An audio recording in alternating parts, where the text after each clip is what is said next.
found some of these old ones. I was like, but look at all these empty pages. It's a long point pencil sharpener. Yeah. So you get your nice long, elongated here, and then this will finish it off and make it nice and pointy. Sketched out in my mind which one I want to do. This guy right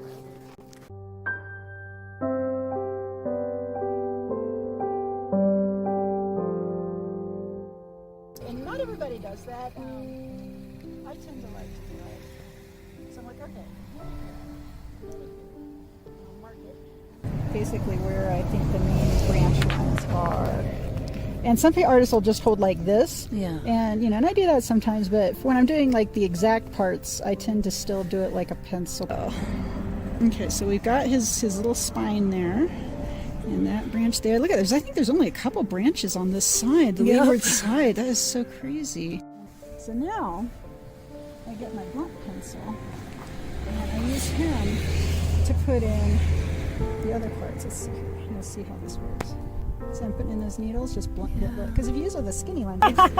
I didn't go to art school. I really wanted to, but I was the first person in my family to get a degree, and you know, they wanted something practical, and so I went in for Russian and East Central European Studies. Nice. But I did take a painting class, and that was a bit difficult because the first time I went in there, the instructor said, "All right, you know, we're gonna do these painting exercises with you, and we're gonna do that for the first few weeks of the course."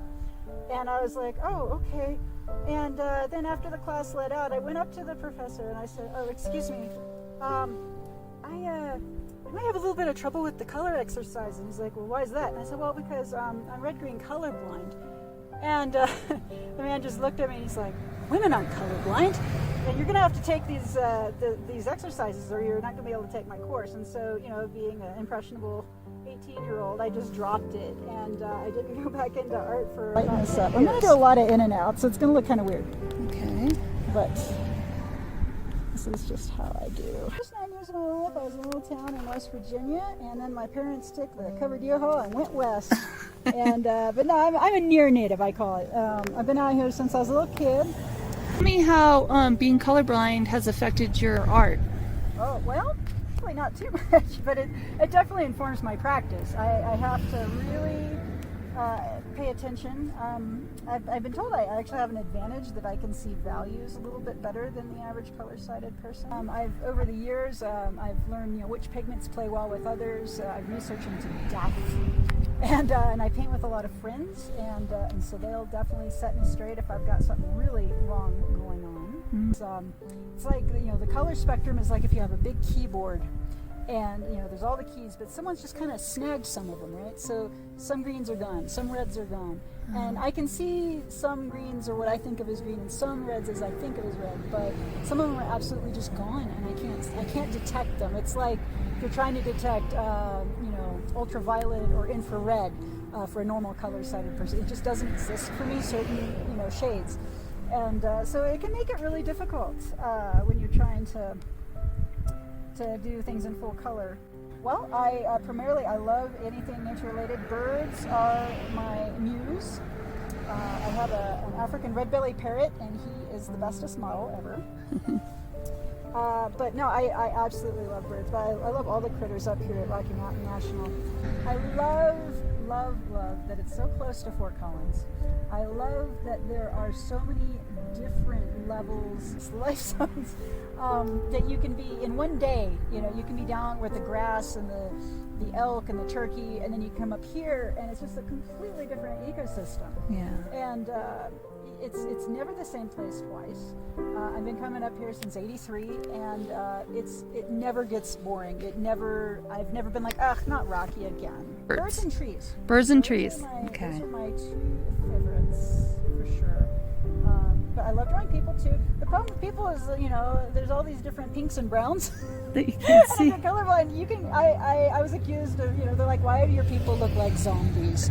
What's wrong with them? You know, so, you know, I either paint them where they're really, really pale and dusty, or they're really, really, they almost look, you know, like they've had too much to make the bazaar. Getting into the bushes real quick, and then I'll go back in and do a few more details here. So take that broad guy there, and I just kind of squint down and go, okay, that's good now, because you just want the idea of this scruffy brush here.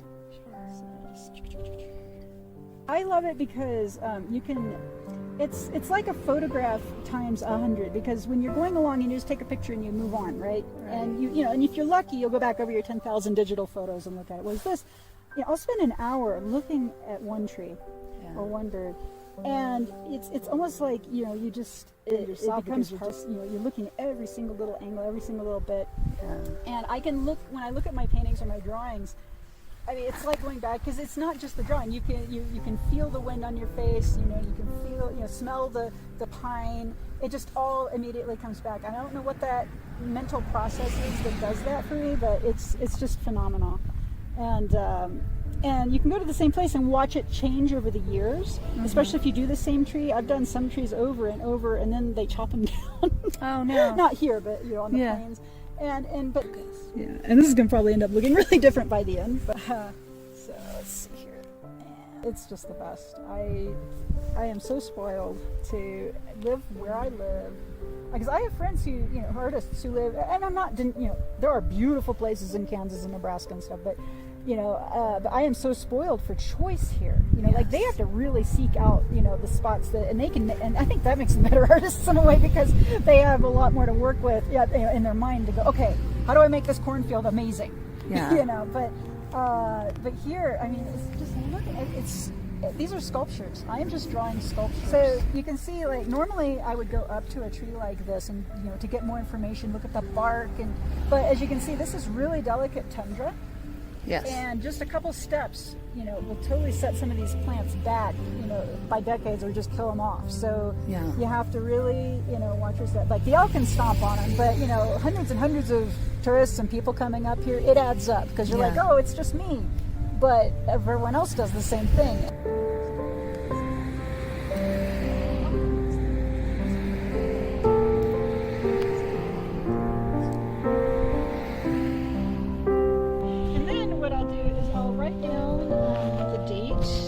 June 28th.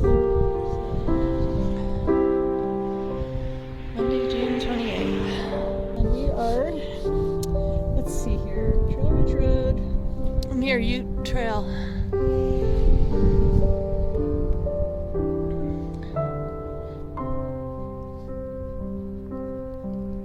Yeah. Near Ute Trail, right? Oh, I'm so cold I can't write. And it was about, let's see, we started, wow, it's just under an hour, so.